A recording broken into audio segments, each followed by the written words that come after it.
Before kids dreamed about becoming influencers, they dreamed about putting on that helmet, digging into a giant snot nose and finding that magical red flag. Double Dare didn't just give us kids a game show, it gave us permission to be loud, get messy, and be the star of the show. Our next guest is the man that held all that chaos together, the Magic Man who helped put Nickelodeon on the map. On your mark, get set, let's go, and welcome in Marc Summers. Thanks so much for coming on the show today, my brother. My pleasure. That was a great intro. I love that. That's the best. And I found out that we're both fellow Hoosiers. I was born in a small town in Indiana, Rensselaer, Indiana, if you know where that is. I know exactly where that is. Halfway between Chicago and Indy. And I just saw John Cougar Mellencamp for the first time 2 nights ago. So Where? I saw him in Tampa at the Mid-Island Credit Union, nice open amphitheater. Have you ever seen Johnny Cougar perform? I have not seen him live. I was doing a one-man show in Bloomington, Indiana, where he lived, and he would pop around town at the time, but I saw him that way, but I never saw him perform. I heard it's amazing. Are you a fan being from Indiana? Of course, you have to be. Come on, man. Yeah, when I think of Indiana, I think Mellencamp, I think Letterman, and now I'm going to think Summers for sure. Well, that's very flattering to be in that group, let me tell you. And when you're a kid, Marc, growing up in Indiana, what are you watching on TV? What are you listening to on the radio? Well, back in the day when I was a kid, 100 years ago, there were local shows that catered to kids. There were kids' game shows, kids' cartoon shows, the Three Stooges with live hosts. And so I related to that aspect, and I wanted to get on TV. But even as a young guy, I was obsessed with Johnny Carson. He did a show called Who Do You Trust, a game show that aired at 3:30 on ABC. And I would come home from school and watch Johnny and became obsessed with him. And then when he did the Tonight Show, I thought, oh my God, how do I get to be this guy? Did my research and found out that he started his career as a magician. So I started to do magic. And the next thing I know, I was doing magic on kids' TV shows in Indianapolis. And didn't you do radio at about 15 years old? You didn't even have a driver's license, but you're spinning Sinatra tunes. Is that true? That's right. WBMP in Elwood, Indiana was where I got this job. Weekends from 6 to 11. And I got paid a whopping $1.70 an hour, I believe it was at the time. And the guy who was driving me up there lost his job, and therefore I lost my position to get back and forth. And a guy by the name of Dave Letterman took my place. Oh, wow. And have you got to see Letterman a lot at the store, right? Did you guys get friendly? Oh, yeah, we played racquetball together, and very nice guy. And recently a friend of mine, Dan Cashman, who was hosting a live talk show on Saturday nights in Bangor, Maine, was concluding a show, and he was obsessed with Dave, and through a few lucky phone calls, I got Dave to show up there. And so I saw Dave 3-4 months ago as well. And, once a Hoosier, always a Hoosier. We just kind of picked up where we left off. Very nice guy. So let's see if I got the timeline right. You're a radio DJ spinning Sinatra tunes. You go to Boston. Did you go to college there, or you just got your comedy chops going there? What did you do in Boston? I wanted to be in broadcasting so bad, but I didn't want to go to college. So I found out that if you went to Armed Forces Radio and TV school while you were in the service, then that would give you some credit.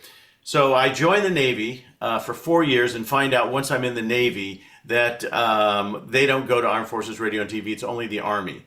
So through a lucky quirk of events, my knee gave out. I've had knee problems forever running track and cross country, and got thrown out after 28 days. Started to work at a bank in Indianapolis, American Fletcher National Bank, hated that, and found a college in Boston called Graham Junior College, and their specialty was radio and TV. So I got in there, went to school with a guy by the name of Paul Fusco, who created Alf, a guy by the name of Bert Dubrow, who created Sally, Jesse Raphael, and Jerry Springer, and a guy by the name of Andy Kaufman, who had quite a career as a stand-up comic and actor. Yeah, he was an odd guy, right? Kaufman. Didn't you go to like some lunches with him, and he would stay in character all the time? You got any good Kaufman stories? Well, Andy was a weird duck, is all I could say. And yes, I was shooting a pilot for him back in Boston, and we got into an argument because I had to get out of the studio at a certain time, and he wouldn't follow my instructions. So I literally walked away because he just, in my estimation, wasn't being professional. When I got to California, some nights at the Improv, he would pretend to not know who I was, and the next night he'd ask me to go to dinner. So you never knew which Andy you were going to get. He was an interesting guy. his sense of humor was not my sense of humor, but there are those people who think he's a genius to this day. There's been books, there's been movies, there's been documentaries. I'm just not in that club, unfortunately. He's definitely an enigma. We're talking with Marc Summers as we get ready to celebrate 40 years of Double Dare. He's got a big party going on, a celebration that's happening at the winery, the City Winery in Philadelphia, a live show. I hear it's sold out. Is the live show completely sold out? Yeah, we sold out in a nanosecond. It's October 4th, and that's why we decided to do a pay-per-view event, because so many people were complaining to me. They wanted me to do more shows. People have asked me to tour it, but we figured the quickest way to get it to as many people as possible was pay-per-view. So we do it live on October 4th. The pay-per-view event starts on Halloween night. If you go to marksummerslive.com, you get all the information there, and it's inexpensive. It's $25 to get it, and you'll see what the people who are seeing the live show experience. We'll be bringing lots of Yes, we'll be doing slime, and we used to do a bit on What Would You Do called musical pies, and there'll be a lot of whipped cream and mess, and a lot of video from days past, and grabbing people right out of the audience and doing physical challenges. So I'm looking forward to it. You can pre-order the pay-per-view now if you go to marksummerslive.com. So you're in Boston hanging with Andy Kaufman, and now you head to L.A. to the Magic Castle. What made the decision for you to go to Los Angeles? My brother at the time was playing drums for Helen Reddy, and so I had a place to stay, so I came out there. And Magic was the way I, got my feet wet in the entertainment business. And there's a club still to this day in Hollywood called the Magic Castle, and it was always the creme de la creme who were in the magic world who got to perform there. And through a luck of a good audition, I started to perform there on a regular basis. It was 4 shows a night, 7 nights a week. I made a whopping $145, but it opened the door. Here's what I learned. Being an act in Indianapolis was one thing. Being an act in Boston was another. But to work in L.A., you had to be darn good. And I wasn't when I first got here. I was good enough to kind of break in at the castle. But it took me a couple of years to go to the next step, which was to become a regular at the Comedy Store in 1976. And so it was 13 years from the day I landed in L.A. until I actually landed the Double Dare show. Prior to that, I had a million auditions and didn't book anything. What was the gig that you really wanted at that point? I mean, you weren't thinking kids' game show, were you? Did that ever cross your mind? No, it's the last thing I ever wanted to do, quite honestly. A game show host was probably what it was that I wanted to do. I was the kind of kid who would fake an illness so I could stay home and watch Bob Barker do Truth or Consequences or whatever shows he was doing at the time, whether it was Price or something else. And I thought, well, what a cool way to make a living. So that was the ultimate goal. And then the goal beyond that, of course, was to take over the Tonight Show. But I realized when I got out in LA in 73 and started at the Comedy Store in 76, every comic who was going to the store wanted Johnny's job. And we thought even back then he was close to retirement. Obviously, it was 20 years past that. And, obviously the competition from Jay and Dave were what everybody was going after. And obviously Jay did well, Dave did well. But I never got into the talk show world. I hosted a talk show on Lifetime called Biggers and Summers that was, an afternoon talk situation, and it was fun to do, but it never broke out the way we hoped it was going to. And during that 13 years of trying to find your way in LA, I heard you also hosted in Long Beach, the wet T-shirt contest. The host of that. How do you know about this? Where do I see that? I don't know. I want to find the pictures. I was searching deep for those pictures, but I couldn't find any visuals. I just want to confirm that you did do that. My rent was This is funny. My rent was $125 a month, and the castle would pay me $145 every other week. But then, gas and food and all that other stuff. And I was dating a young lady very regularly that I eventually married, now been for 52 years. And somebody said, you can do a wet T-shirt contest for $50 on Sunday nights. So I would drive from Sherman Oaks down to Long Beach, which took about 45 minutes to an hour.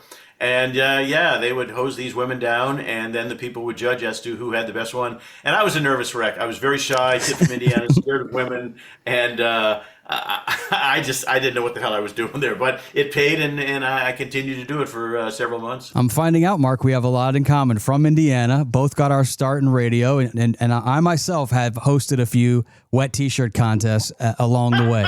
It's something that comes with radio gigs sometimes. I wasn't complaining at the time. That's hysterical, man. I had no idea. We're talking with Marc Summers. We're getting ready to celebrate 40 years of Double Dare. I thought the format of that show was so smart because if you didn't know the answer, the kid didn't really feel that dumb about it because it'd just be like, hey, I dare you to answer the question. And hey, I double dog dare you to answer the question. And all of us kids were just hoping we would just get right to the physical challenge. Was it? Yeah, they wanted to get messy. The thing about our show was, as a kid, you were sort of reprimanded for getting messy and told to go to your room. We were rewarding you for getting messy, winning prizes and winning money.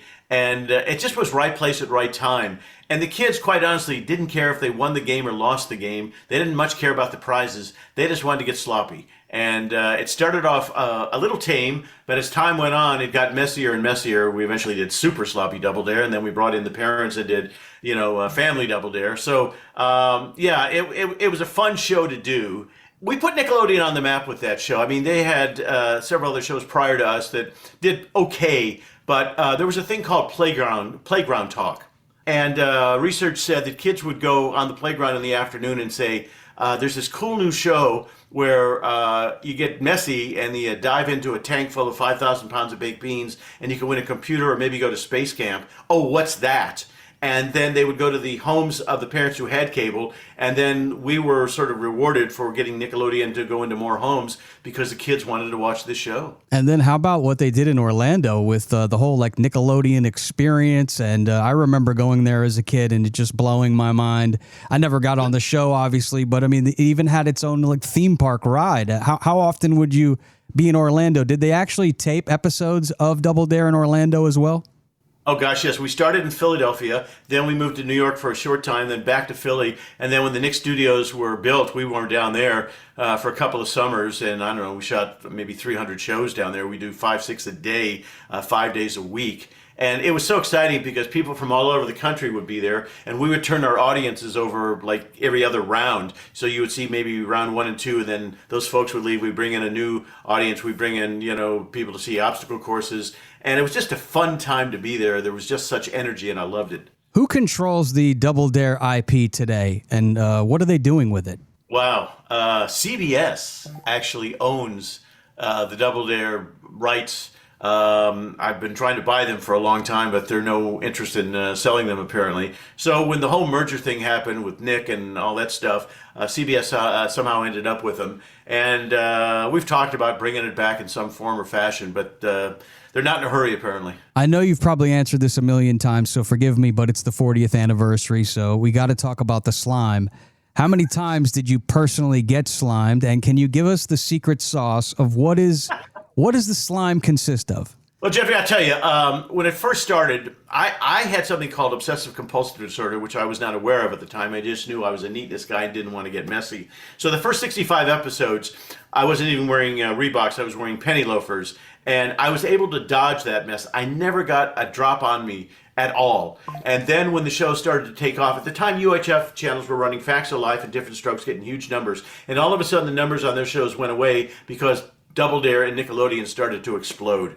And they did some research with the kids and said, what's one part of the show that you'd like to see different? And they said, we want to see the hosts get messy. So when we got picked up for season 2, the Nick executives called me in the office and they said, things are going great, don't change a thing except one. And I said, what's that? They said, we need to get you messy. And I said, why? And they said, because the kids want it.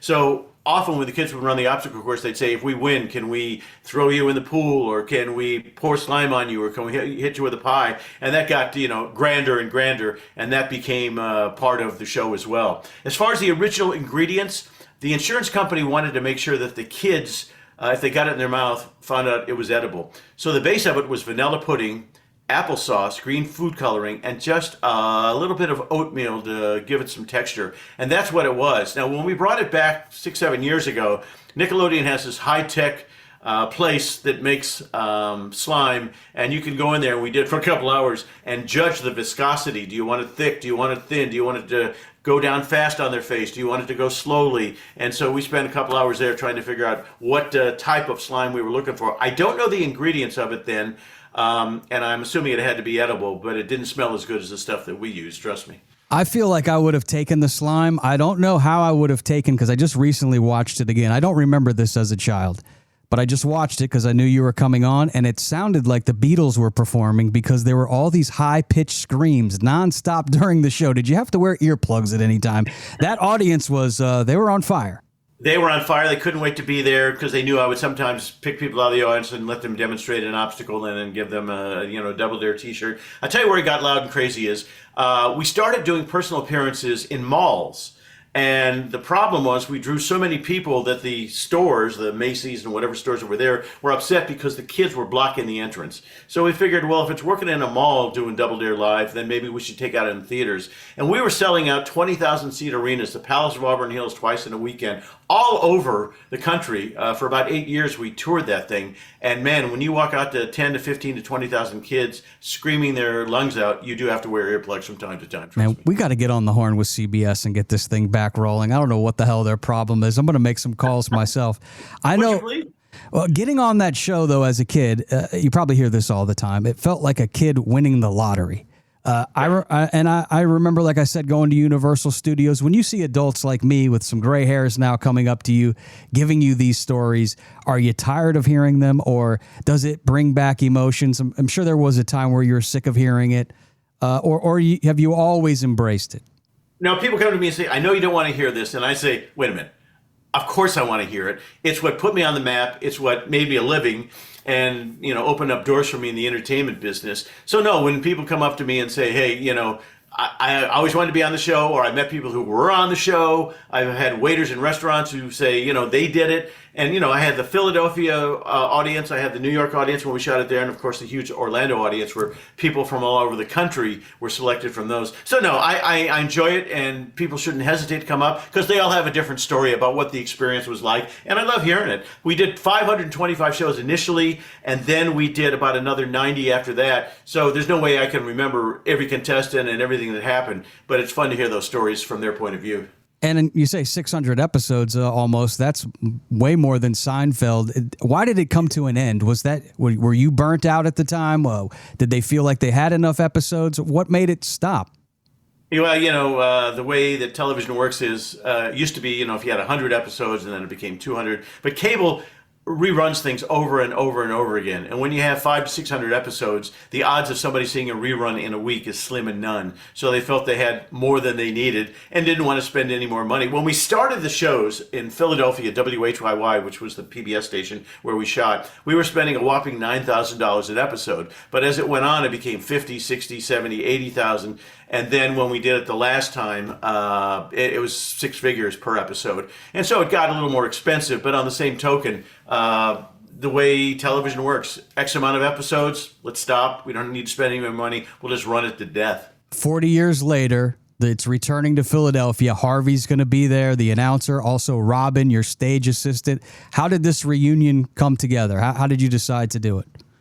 Well, there's a kid, his name is CJ Malm, and CJ called me. I was exec producing a show called Dinner Impossible, and he said, hey, I'm in college and I want to learn about television. Can you help me? And I said, well, what do you want to learn? He said, I don't know how it works. I want to learn how to produce and maybe host something. So I said, where are you? He said, I go to college in New Hampshire. I said, well, come down to Philadelphia, spend a week with us. And he said, well, I don't have enough money to get down there. So I flew the kid down, and I think I put him up. I don't remember that whole part, but he was down there for a week. And we let him sit in on the meetings, the pitch meetings, and how the whole thing worked. And I probably took him to an episode that we shot. And CJ has now been surgically attached to my hip since then. Nicest guy in the world. In fact, he's working in television at the CBS affiliate in Pittsburgh. And he called me up and said, should we do a 40th anniversary? And I had pitched a 40th anniversary to Nickelodeon.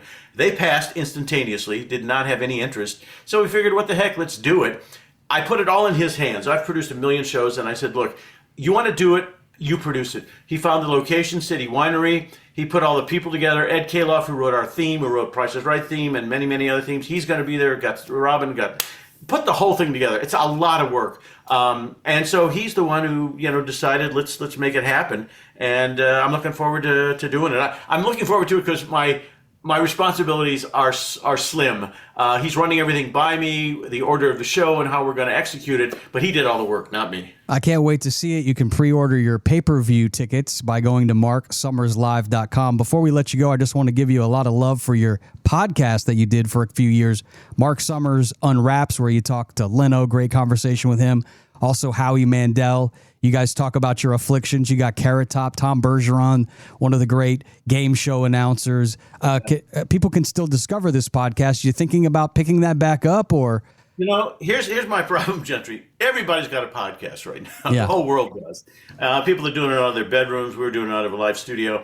And it just gets harder and harder to book, and the competition is fierce. For me to go against Sean Hayes or to go against Conan, some of those folks, I just don't have the kind of clout they do. We got some big people on there, and we got some good hits as far as audience-wise.